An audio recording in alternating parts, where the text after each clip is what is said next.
As a member of the International Union Painters and Allied Trades, District Council 51, Local 1937, I have some concerns about the pipeline of opportunities for youth into apprenticeship programs. And jurisdictions across the United States have actually been adopting legislation to require bidders in their contracts, and the county money, or city money, whatever they are, to participate in, require bidders to participate in certified apprenticeship programs.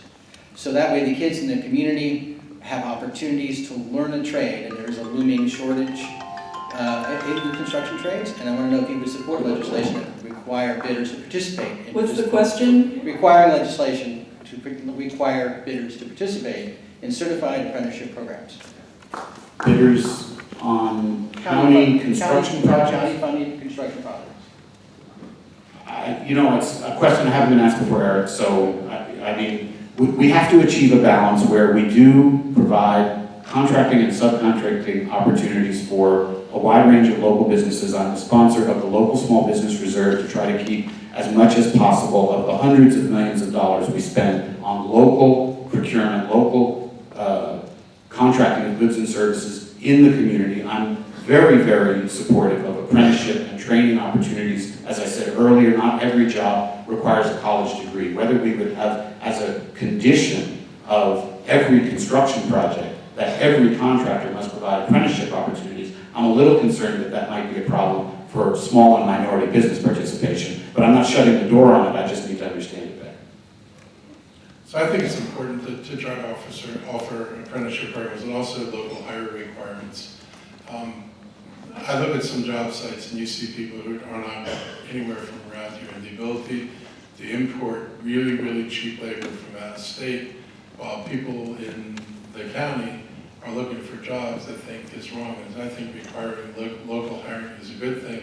I think apprenticeship programs are really important. I think we need to build more programs with Montgomery College. I mean, I was envious of the programs I saw in Prince George's County that are run by any number of trades that cooperate with Prince George's Community College and even with the high schools to make sure there's a pipeline of kids who get training for work, who are encouraged to stay in school, which is really, really important, and actually encouraged to get a post-high school education. And when they explained to me what they were telling the young kids, they were saying, you know, you might be happy going out and swinging the hammer now, you might like the money you make, but someday your body may not be so happy with you swinging the hammer.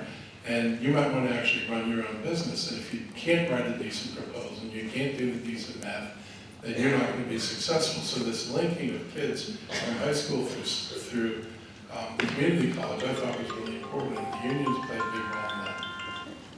Great, okay. Another question. Lots of questions here.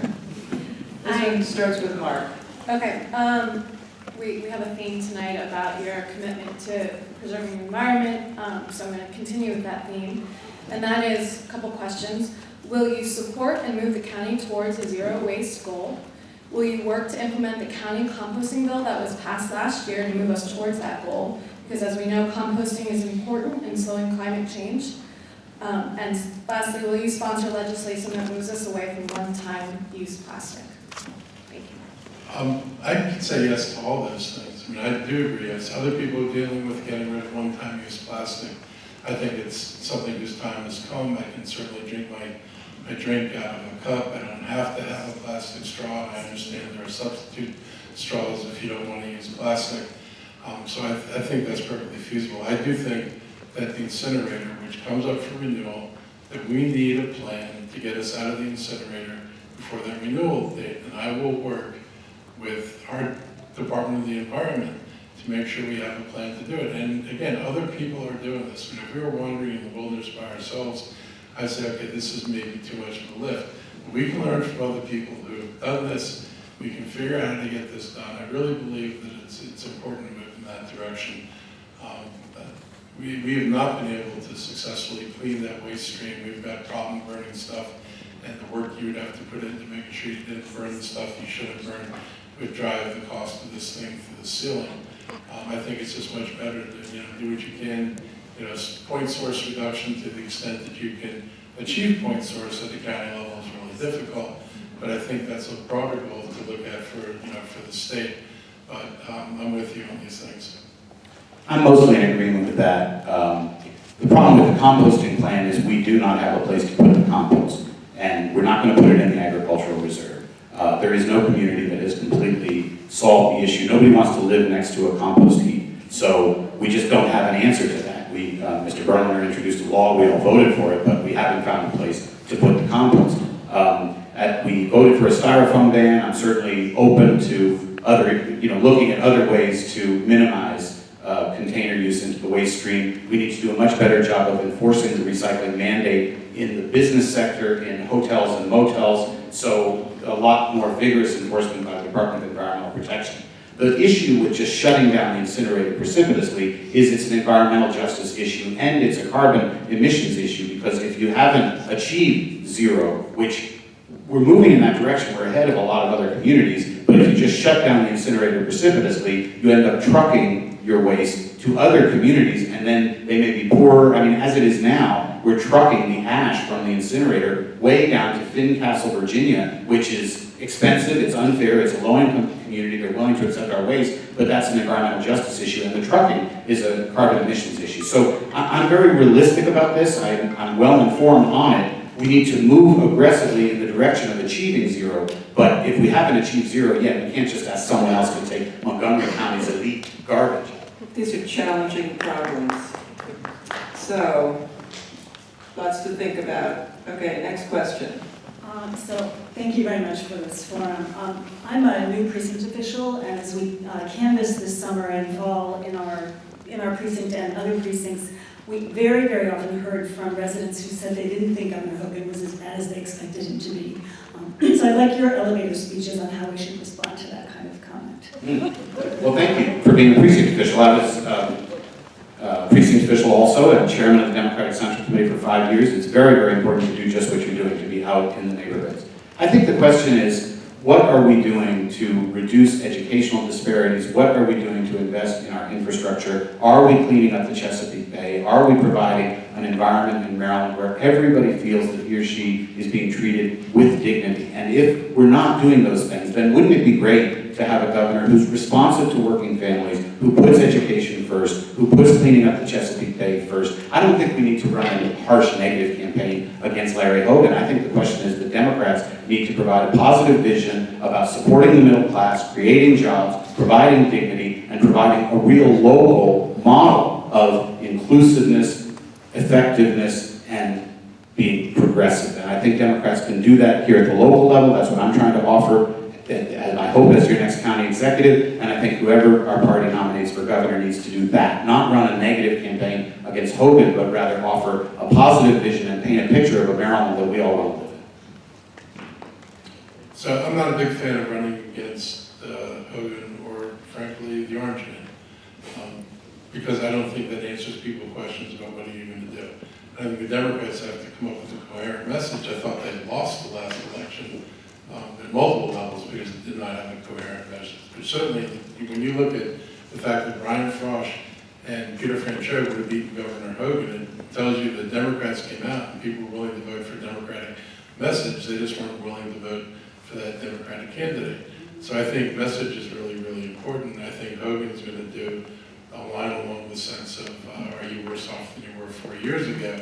And you really do have to talk about, cuts to schools. I mean, Montgomery County cannot build its schools if we don't get the money. But you got to be prepared for blowback, and says, and that was the same way when the Democrats were there. This is a problem. You need a clear message from whoever leads us that things are going to be different.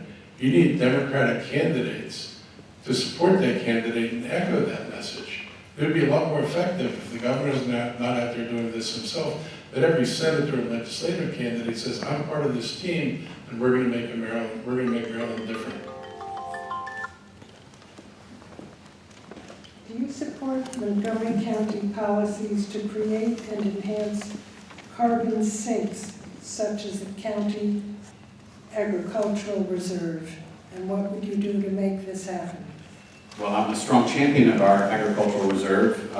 There are more than 3,100 counties in the United States, and the Natural Resources Defense Council has identified Montgomery County as the #1 farmland preservation program in the entire United States, ahead of any rural state, ahead of Nebraska, ahead of Idaho, ahead of Iowa, any agricultural state. So that's something to be proud of. It's a constant challenge. There's always pressure. We're right at the doorstep of the nation's capital, and so we have to say no to a lot of things, even things that may seem virtuous, like compost heaps, that if they interfere with the agricultural use of the land, we have to say no to those. I've had to say no to churches that, I think is a very virtuous use, but if it involved extending water and sewer lines into the agricultural reserve, I had to vote no. So, protecting the agricultural reserve from development is something I've been committed to. It's a legacy that we pass on from generation to generation from our predecessors on the county council, and as county executive, I will continue to be a champion. But it also means listening to the farmers and working with them and understanding what it takes to make it economically viable. It's not a museum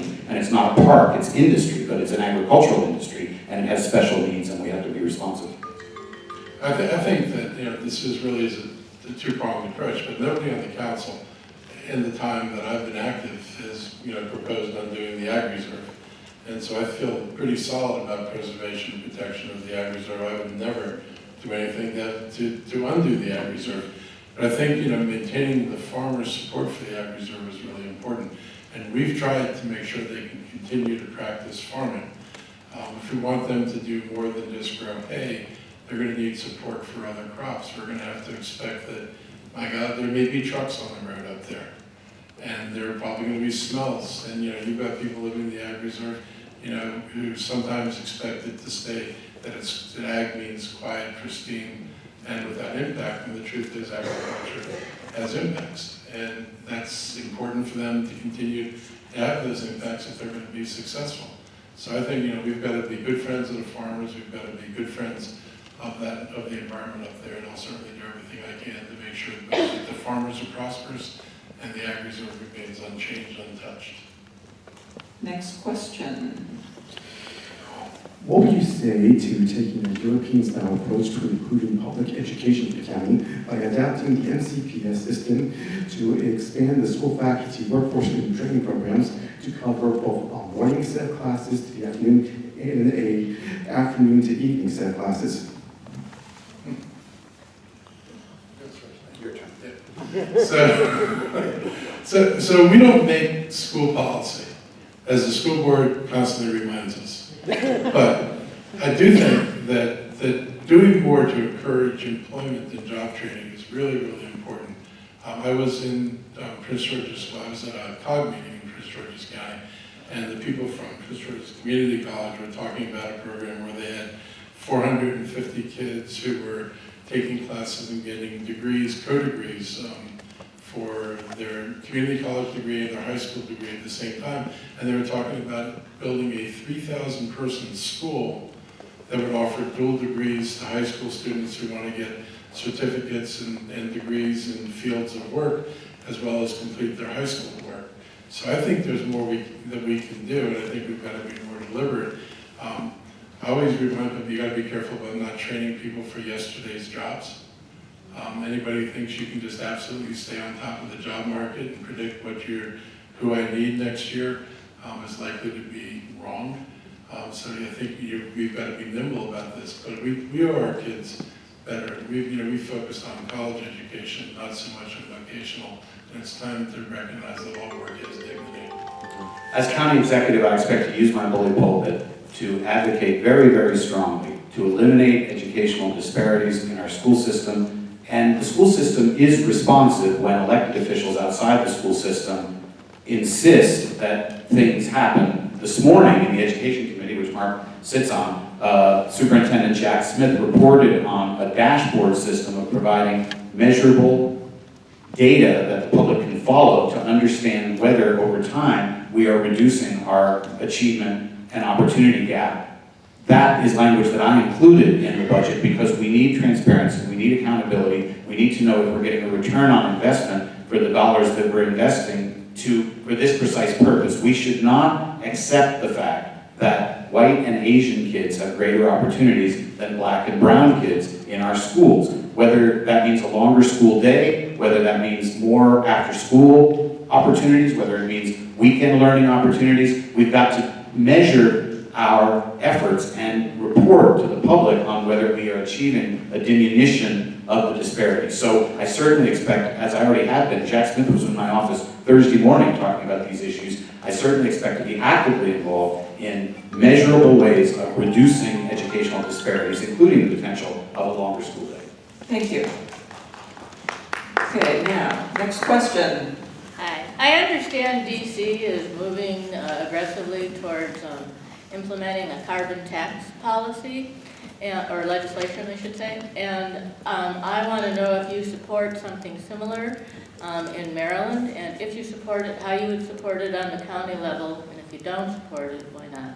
So we tried to do it here in Montgomery County, and it was overturned in the courts. So there is going to be a proposal in Annapolis to follow along with what DC is proposing, and sure, I think we should put a press on carbon. We should do it at the federal level, ideally, but if, as is likely, Congress isn't interested, then we ought to follow in Maryland what DC is doing, and there are already state delegates and state senators who are getting bills ready to follow along with that. I think all of us recognize in the absence of federal action that local is where things are going to happen. So I'm going to support the work being done in Annapolis to get this through.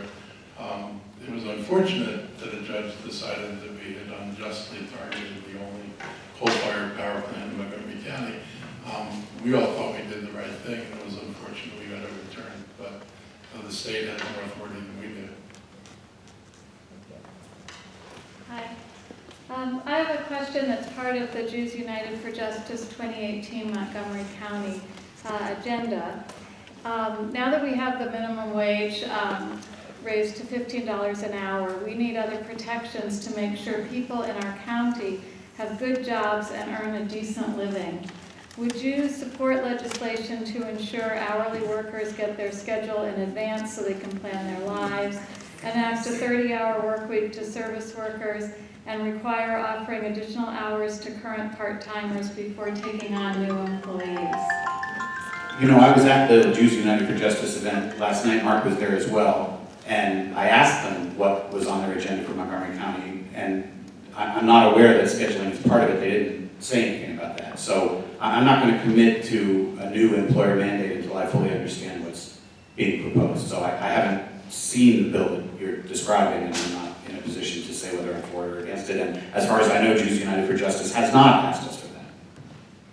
So I'm familiar with this legislation because people have talked about it and been talking about it in DC, and I think it's actually absolutely legitimate. It is crazy to not know when you're going to go to work, to not be able to schedule your babysitter, your child care, not be able to schedule your doctor appointments, to run the risk of losing a job if you don't show up because the guy calls you in the morning saying, I want to see you 4 hours from now.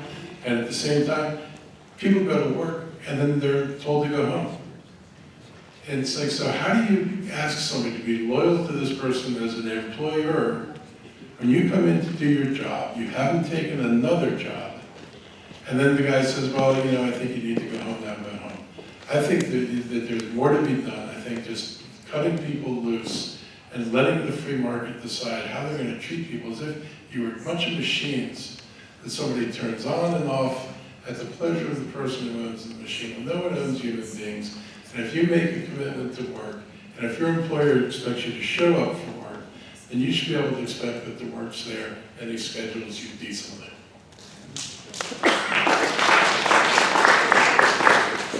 Hello, I've been in a support capacity for the effort to protect the Macedonia Baptist Church Bethesda African Cemetery from further desecration. I can relate to what you've been saying, George, about its land use is not the county executive's purview, okay, because the folks I've been working with have been going from county executive to county council to planning board, and nobody seems to have a jurisdiction here. So I'd like to know, what would you do to tangibly protect Moses Cemetery from further desecration? And do you support a museum and memorial? So I was there yesterday, and you were there too with your camera device. So I'll tell you what I said. I believe that first thing we have to determine is what is underneath the ground, underneath the macadam actually, and underneath the ground on top of it.